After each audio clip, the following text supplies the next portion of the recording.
Hey, what's going on, guys, and welcome back to Monster Tamer News, the segment on this channel where we go over the last week's developments in the monster taming genre. Now, this week has a couple of things going against it. Number one, it's pretty quiet overall, and number two, just because of my schedule changing, I'm uploading this on a Sunday, and it's going to be Sunday for a while now, which means that it's only been 5 days since the last segment, so if it seems a little quieter than usual, that definitely contributes to it. Now, that being said, we do have the Palworld raid update, which recently went live, the release of Bloomtown's demo, Spirit City Lo-Fi Sessions is releasing tomorrow, and even some Home of the Yokai information that we never covered. So, as per the usual, sit back, relax, and let's dive in.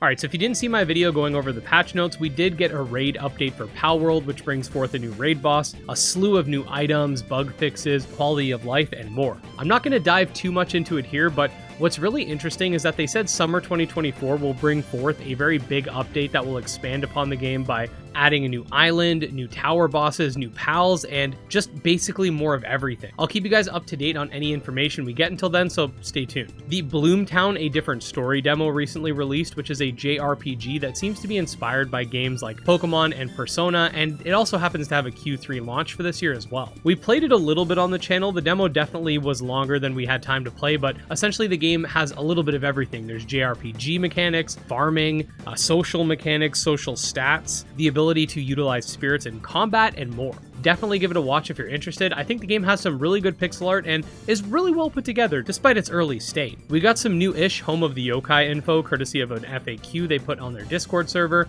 not too long ago, and it actually has some really interesting stuff. First of all, there is actually going to be a demo releasing in June of this year for the game, and if you don't remember, the game is coming out on July 10th, but that release is actually an early access release, and we'll be getting the 1.0 in February 2025, so definitely good to see a little more context surrounding this game and the release. It looks really good. I think it has a lot of potential to also appeal to like Yokai Watch fans and people that are just interested in the sort of yokai theming of monsters. So I hope to see it sell well. We will have a monster taming spotlight video coming out tomorrow going over this game. However, Spirit City Lo-Fi Sessions, a creature collecting idle game where essentially you listen to some lo-fi beats, set up goals for yourself, and capture monsters in the process. The game has character customization, a slew of different music tracks and different types of ambient noise you can listen to, and is essentially sort of like a tool that you can use to help you focus and relax while doing something else, whether that be working, editing, or whatever.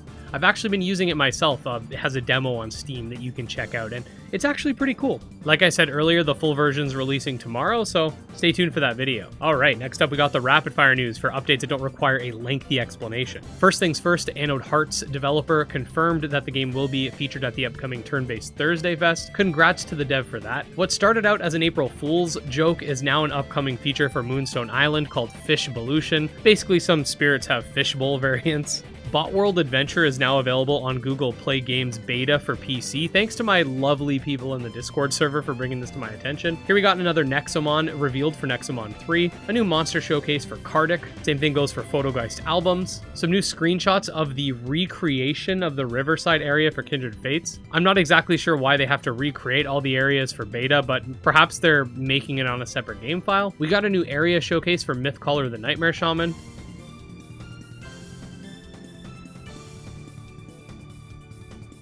And finally, last but not least, we got some large boss monsters for Essentials.